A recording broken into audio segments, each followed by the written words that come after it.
We need your help to keep the North Omaha History Podcast on the air. Please go to northomahahistory.com/podcast, click on the Patreon button, and become a patron for as little as $1 a month. And thanks to Jim Collison for becoming a patron. Welcome to the North Omaha History Podcast with noted author and historian Adam Fletcher Sasse. Each week, Adam takes you on a guided tour through Omaha's dynamic past.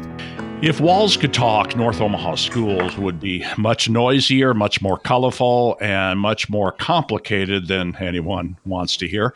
For more than 150 years, schools throughout the community have served students of all ages. With a deep history, including segregation and school violence, it's hard to remember all the positive people and events that emerged in the community schools. In the early years of the Nebraska Territory, more than a dozen small towns emerged north of Omaha City, and so you had schools in Saratoga for starters. Hey, Adam? Yeah, Steve, you know, it's a fascinating thing when we really begin to look around the area, because we get to see that there was a whole movement towards education that happened at the beginning of the Nebraska Territory. So, you know, it's 1854. You've just moved with your family across the Missouri River. You took the Lone Tree Ferry over the Missouri River. You land in Omaha City and you head north. And you get to a little town called Saratoga and you decide, hey, this is where I want to be. Now, what am I going to do with my kids? And in my research, I found that it was the 1860s when the town of Saratoga really banded together and built a schoolhouse for their kids. It was right on the corner. We know that it was on the northeast corner of 24th and Ames. Today, that's a kind of a big open lot where there's a trucking company. But back in the day, that was the schoolhouse. Since then, the Saratoga School has been rebuilt at least 5 times. The current version being opened in 1926. Now, there's a rumor that Saratoga School is actually going to close, and that's too bad, because we know now that Saratoga School is probably the oldest public school in Omaha that's been in continuous use the entire time. Another old school that was right up there in Saratoga was called Brownell Hall. It was founded by an Episcopalian bishop, really ambitious guy named Charles Worthington, who had a mansion down on 10th Street. He was a rich guy, came from New York. He was a bachelor, lifelong bachelor, who had never had kids, apparently. And Worthington was really ambitious about getting things going for the Episcopalians in Nebraska and in his early territory. So he had the school started up in Saratoga because Saratoga was the going concern at that time. There was also a giant hotel that was built there called the Grand Hotel or Saratoga Hotel or a half dozen other names. But it closed by the 1860s, and Worthington had a school opened up right there called Brownell Hall. Brownell Hall went on to merge with another school and be reopened on South 10th Street and then over by Dundee, and that's called Brownell Talbot School. And it still exists in Omaha today, but its roots go all the way back to the 1860s in North Omaha in the Saratoga neighborhood. Pretty exciting place. And then Florence as well. You know, we can't forget the story of Florence, but, you know, what's even cooler than that is going further. So Florence started in 1854 with James Mitchell, who was a business guy from Iowa. But before him, 10 years before him, in the 1840s, the Mormons came through on their way to Salt Lake. And we've talked about that before. But, you know, one of the important elements about the first settlement that they created right out at State Street and the Mormon Bridge Road, right at that intersection, there was a town that was started there originally that was called Cutler's Park. And Cutler's Park was laid out with streets, and it had houses, and it had blocks, and the whole 9 yards. And Cutler's Park didn't make it. The local tribes complained that that was prime hunting land. So the Mormons up and left that area. They moved 3 miles back east towards the river, onto the spot where Florence was eventually started. But in the meantime, they left behind a school. And we know that a school was one of the first things that they built right there in Cutler's Park. So the very first school in Omaha goes all the way back to the Mormon migration to Salt Lake. They got back to the area where Florence is today, and they founded winter quarters instead of Cutler's Park. And at winter quarters, they also had a school. So we know that those early schools existed even before Nebraska territoryhood, when it was called Indian Territory, and the whole thing was off limits to white people anyway. And then, of course, Florence itself started its school in 1854, and it is on at least its fifth building. The earliest buildings being located right on their former First Main Street, and there's a historical plaque there for it now, and then another one being built up 31st at State Street, and their current school, where it is today, which was built in the 1960s and opened then. Florence has a long history of educating its kids really well. You have a blog post on the what was the town of DeBolt. It was there for a while, kind of grew and then waned and then became part of Omaha, but it had some commerce and a railroad stop and all that, but it also had a school. 60th and Girard, for those who like going places, right out off of Sorensen Parkway, was the site of a little town called DeBolt, or DeBolt Station. DeBolt was a junction of two railroads, the Omaha Road and the Fremont Road, that ran right through it. And the DeBolt Station is where the local farmers took their cows on and off the train and put freight on there and whatever, moved their produce back to the city and all that. In the meantime, a group of folks lived out there. There was a colony of Norwegians that lived out there, and a colony of Danes that lived out there, and we know that they eventually started the Danish Springwell Cemetery. The Danish Springwell Cemetery, though, almost had a different name, as did DeBolt, because for a minute they had a school that started out there, right at 60th and Hartman Street, and that school was called Springville School. And the Danes said, "Hey, should we rename our cemetery to match the name of the school?" And they thought about it, but board minutes show that they decided not to. So we have the Danish Springwell Cemetery and the Springville School. The Springville School grew and grew. It served the town of DeBolt. There were times when it was open, there were times when it was closed, but for the most part, it stayed open since at least the 1870s and probably earlier still. And recently, just in the last 10 years, they got a new building, and it's very successful out there. It's a beautiful school, and lots of good things are happening. But yeah, that's definitely one of the oldest schools in the entire North Omaha community. Okay, now here's one, Nebraska School for the Deaf and Dumb. So the Nebraska School for the Deaf and Dumb actually has a really great legacy that goes really far back. In the 1880s and 1870s, there was a movement across the United States to make sure that deaf kids could actually get educated. You know, nobody wanted to see them stay at home and be idle, so they figured out a course of education. At the same time, the American Sign Language movement was picking up, and lots of things were happening in the States to embrace the abilities of deaf people. They referred to people who couldn't speak at that point as being, quote, dumb. And we know now that that was just an idiom for not being able to speak. It didn't mean stupid. It didn't mean less intelligent. So when we say deaf and dumb, that meant couldn't hear or couldn't speak. They dropped the dumb part later on and just referred to it as the Nebraska School for the Deaf. And then the School for the Deaf ended up running for a long time. It taught vocational information. It taught all kinds of, just a rounded education for students who wouldn't otherwise have received a fair education in their own town. So 1869 is when the school got going. There were 23 acres just off of Fontenelle Boulevard in a neighborhood that we call the Fairfax neighborhood now. And basically it was a residential school where students would come and live throughout the school year, and then they would go home in the summertime. On those 23 acres, they built almost a dozen buildings over the years. And it had varying degrees of success. Sometimes there were hundreds of students there, sometimes there were 100, sometimes there were less than that. It all depended on what the climate was back in their local towns. All the way into the 1890s, the school was seen as thriving in general, though. But an interesting national phenomenon hit Nebraska right around 1911. The Nebraska legislature decided, hey, you know what? We need to get on board with Alexander Graham Bell. Bell himself, the Mr. Telephone, he was leading a movement across the United States against American Sign Language. He was concerned that sign language was stigmatizing deaf kids and pushing them to the periphery of their neighborhoods and the neighborhoods and their families and the neighborhoods, their families and their larger communities and their whole lives. And he just didn't want that. Instead, he wanted deaf kids to learn how to speak. And so Bell funded a lobbying organization to fight against deaf schools across the country. And this trend hit Nebraska in 1911. Alexander Graham Bell fighting against Nebraska's School for the Deaf. He didn't win, though. And luckily, the campus stayed open. There were dorms, there was a shop, there was a school building and hospital and an auditorium and heating plant and just all these beautiful facilities that stayed open all the way into the 1970s, and that's when the money problems hit. The Nebraska legislators began to defund the school very slowly.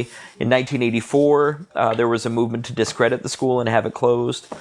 But the deaf community fought that off and kept it open for another 15 years after. And it wasn't until 1998 when the Nebraska School for the Deaf was finally closed. That year, when they shut it down, there were only 40 students, and the model just didn't work anymore. But it definitely has a strong legacy, and there's still an alumni association in Omaha that remembers and keeps the heritage open from that campus. So we know that schools, that particular school has a deep legacy in the city. The first African-American teacher in the Omaha School District was hired in 1895. So we actually mentioned her on an earlier podcast. Her name was Lucy Gamble, and Lucy Gamble must have been a heck of a human, because, man, she was out there. She was married to a really famous African-American preacher in Omaha and an activist, a preacher and an activist named John Albert Williams. We know that when Lucy Gamble got hired by the school district, she was that first African-American teacher, like you said, and she was the last one for several years after her. In addition, we also know that Omaha Public Schools had a pattern of discrimination and segregation, and they didn't let Lucy teach beyond black schools, of which there were at least 7 total in the history of Omaha Public Schools. Black schools were basically seen as any school that was segregated by race that kept African Americans from being integrated into, quote, white schools with, quote, white kids. Who we know now are an amalgamation of all kinds of different ethnic groups from around Europe. But basically, Lucy Gamble was that first teacher to really serve her population, her neighborhood, and her community, and the larger community of Omaha as well, since she laid the framework that so many other teachers ended up coming through, and are still coming through today as we value African-American teachers as never before in Omaha Public Schools.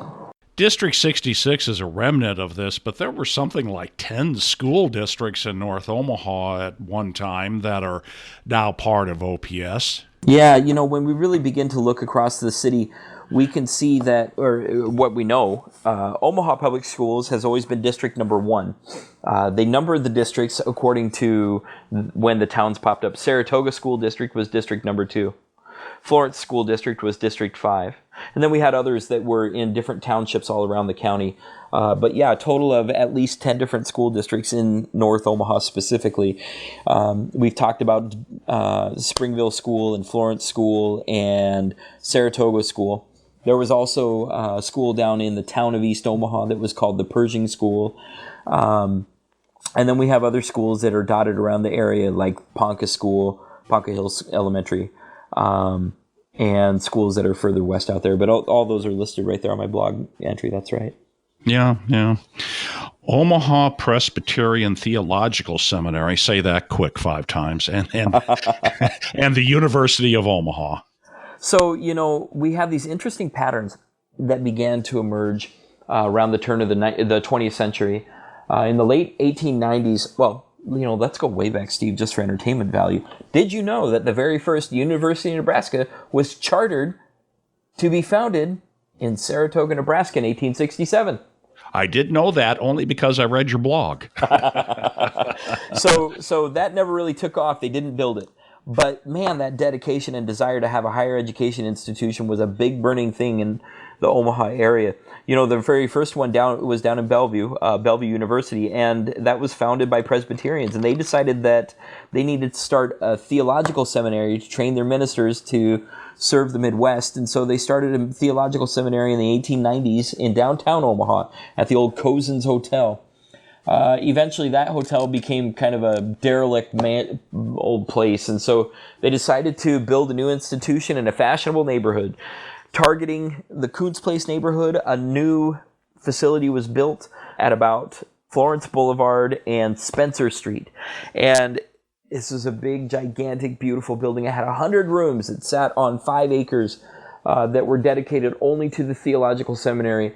And for 50 years, man, that seminary was packed with theologians coming and going. New ministers heading out to Kansas and South Dakota, North Dakota, and Wyoming, and Colorado and Montana, and up into Canada, and all across Nebraska, of course.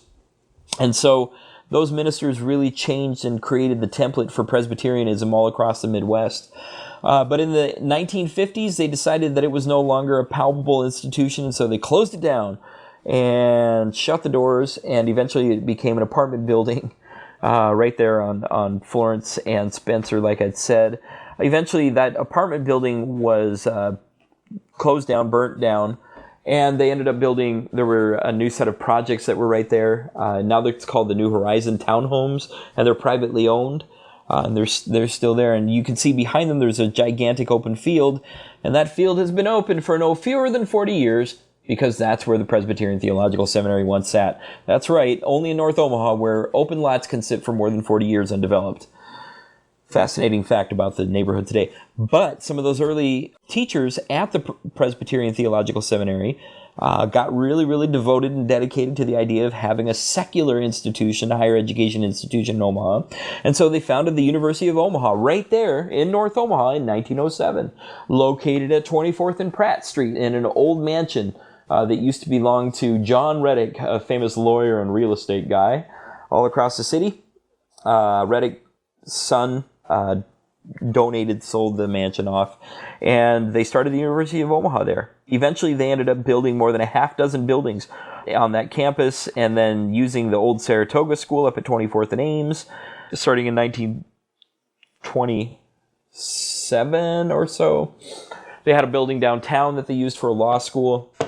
There was a move to make it into a municipal university, so they drew up some elaborate plans to develop they called it the Magnificent Campus, and it was right there at 24th and Pratt in North Omaha, that the University of Omaha was going to grow and thrive there for all times. But instead, in the last minutes, they got support from the federal government and the Civilian Conservation Corps to build a brand new campus out at 60th and Dodge, and so they abandoned North Omaha and headed out in 1937. Never to come back to North Omaha again, and still haven't to this day. Ironically, the CCC ended up giving the old University of Omaha Gymnasium to the WPA, which was one of its counterpart programs, the Works Progress Administration, and they opened up a community center there that operated for about a decade. The other buildings were turned into apartments, and then all of it was demolished in the mid to late 1970s as part of the city of Omaha's efforts to demolish North Omaha. I mean, rid North Omaha of old buildings. I mean, take away all of North Omaha's historical... you get the idea. Yeah. So the University of Omaha was gone. The Presbyterian Theological Seminary was gone. And today, luckily, one higher education institution has continued to invest in the community. And that, of course, is Metro Community College, whose work at the Fort Omaha campus is spectacular as they continue to not only preserve the old buildings there from more than 150 years ago or 130 years ago, but also to build new buildings, which is a super rare thing in North Omaha. And we love Metro Community College. Yeah, Metro is definitely a jewel, no doubt about that. Well, next week we're going to talk about Omaha's Kiddie Land and the Pleasure Pier. That'll be fun. And we need your help to keep this North Omaha History podcast afloat. Go to northomahahistory.com/podcast. Click on the Patreon button and become a patron for as little as $1 a month. If you like this program, tell your friends to listen, and check out Adam's great selection of books on Amazon. And Adam, how can we reach you? Steve, I love to get inquiries, questions, ideas, comments, concerns from the masses. And so I invite anybody to get a hold of me through the NorthOmahaHistory.com website or by using Facebook. You know, I have a really active Facebook page there. Just search North Omaha History and you'll come across it. I love getting questions, comments, ideas, and more. So please send me an email, get a hold of me any way you want to. Thanks for listening to the North Omaha History Podcast with noted author and historian Adam Fletcher Sasse. Join us next week as Adam takes you on another guided tour through Omaha's dynamic past.